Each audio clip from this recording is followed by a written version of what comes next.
The headlines. His Highness Sayyid Yazid bin Haytham Al Saeed launches the second edition of the Military Discipline Program in the Dhofar Governorate.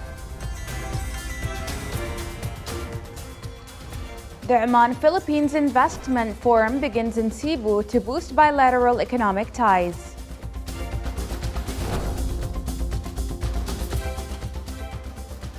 Oman's economy is projected to grow by 2.2% by the end of the 10th five-year plan this year.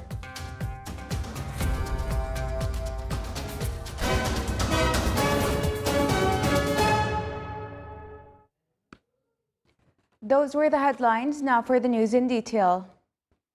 His Majesty Sultan Haytham bin Tariq sent a cable of greetings to His Excellency President Yakov Milatovic of Montenegro on the occasion of his country's National Day. His Highness Sayyid Yazid bin Haytham Al Saeed, Minister of Culture, Sports and Youth, launched the second edition of the Military Discipline Program for the school students this year. The program will be implemented in the Dhofar Governorate from July 13th to August 6th. His Highness, the Minister of Culture, Sports and Youth, affirmed in a statement that the program complements national efforts aimed at honing the skills of youth and directing their energies towards national development. This year, the program targets 850 students from across the Sultanate of Oman as part of an integrated training program. The program focuses on supporting the values of citizenship, identity, and self-discipline through a series of cultural, training, and sports activities. These activities translate the objectives of Oman Vision 2040 in empowering Omani youth, considering this is a national priority and enhancing their active role in development. His Highness concluded by saying that the successes achieved in the first edition through enhancing the level of awareness, discipline, and responsibility among students represents a strong motivation to continue. The investment and commercial opportunities, along with avenues for bilateral cooperation between the Sultanate of Oman and the Republic of the Philippines, were highlighted at the first edition of the Cebu Oman Investment Forum held in the Philippines. Delivering the keynote address, His Excellency Sayyid Badr bin Hamad Al Busaidi, the Foreign Minister, stressed the importance of transforming the existing friendship between the two nations into tangible trade and investment relations by promoting awareness of the available opportunities for partnership and investment across various sectors. The Cebu Oman Investment Forum aims to strengthen cultural, commercial, tourism, and investment ties while empowering economic partnerships across diverse sectors in both friendly countries.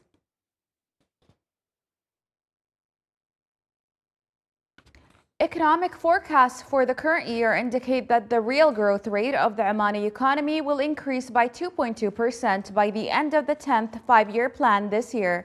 The Ministry of Economy stated in its report that the inflation rate is likely to register a limited increase by the end of this year, reaching approximately 1.3%.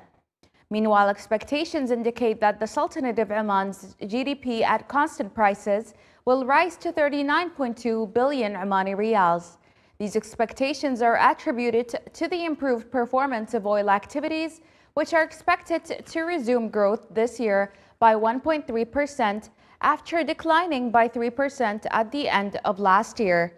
The contribution of oil activities to GDP is expected to rise to approximately 12 billion Omani riyals by the end of this year, while non-oil activities are expected to grow by 2.7%.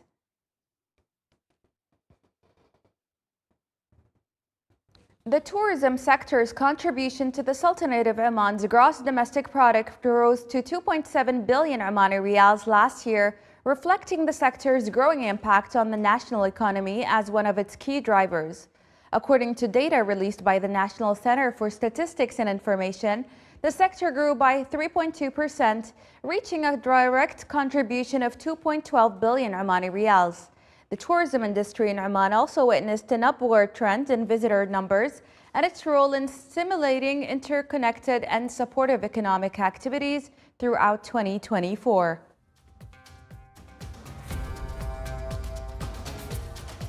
Still to come in our news bulletin.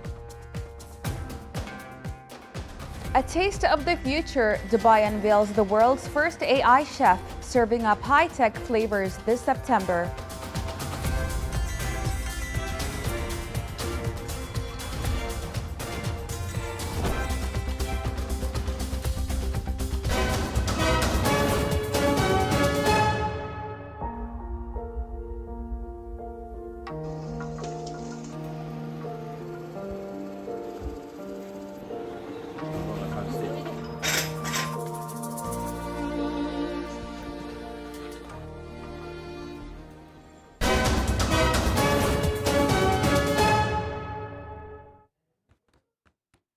Israeli airstrikes killed at least 28 Palestinians in the Gaza Strip, including 4 children.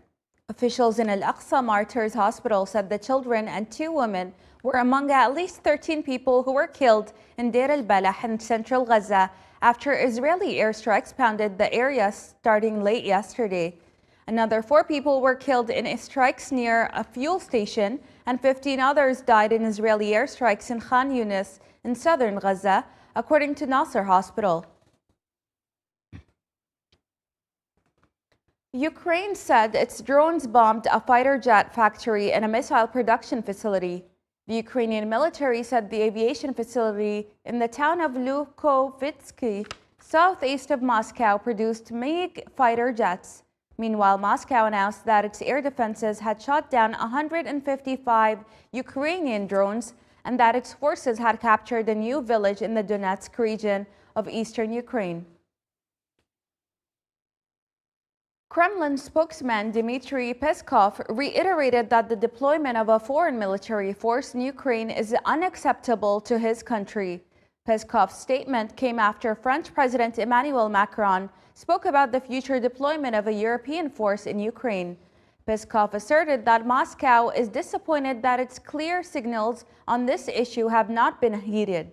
He added that European leaders' insistence on such statements reflects current militaristic, hostile, and anti-Russian sentiments, while expressing his country's rejection of these statements.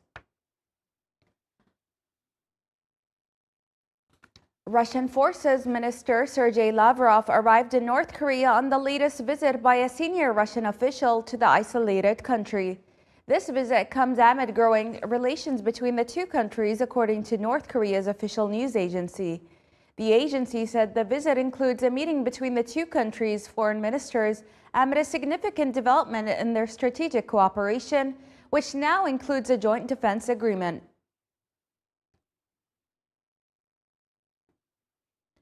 In Afghanistan, the United Nations has warned of a worsening humanitarian crisis, with up to 3 million Afghan migrants expected to return from Iran and Pakistan by the end of this year. According to the UN High Commissioner for Refugees, the mass displacement could severely intensify the already dire humanitarian situation in the country.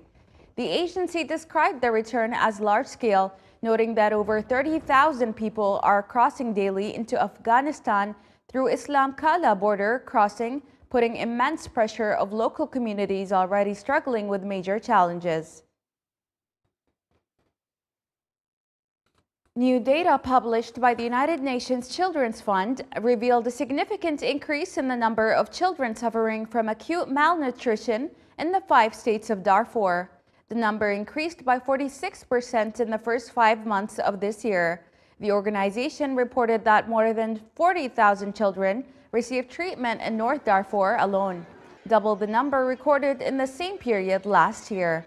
The organization recorded that the rate of acute malnutrition exceeded the emergency level defined by the World Health Organization in most areas. This September, a Dubai restaurant will debut the world's first AI-powered chef, promising to transform fine dining with futuristic data-driven menus. Here is a report. Welcome to my kitchen. I see you've come from Trove to learn a bit of my magic. In Dubai this fall, your dinner might come with a side of source code.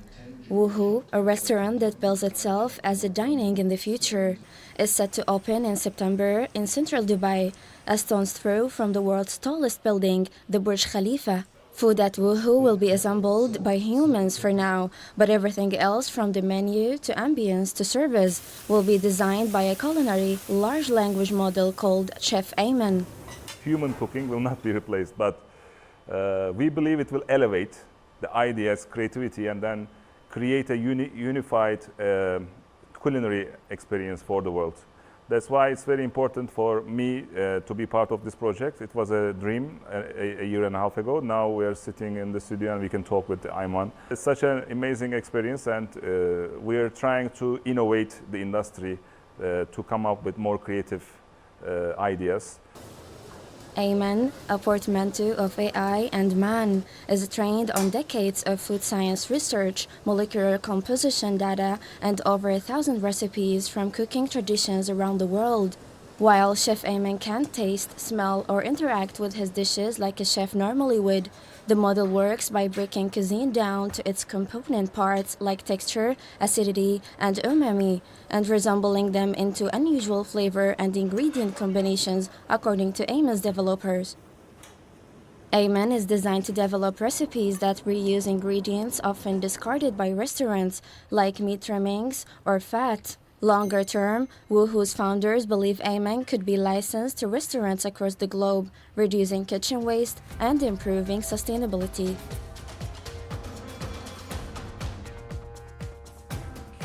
This is the Sultanate of Oman television. Before we end tonight's bulletin, here are the main points once again. His Highness Sayyid Yazid bin Haytham Al Saeed launches the second edition of the military discipline program in the Far Governorate. The Oman-Philippines Investment Forum begins in Cebu to boost bilateral economic ties.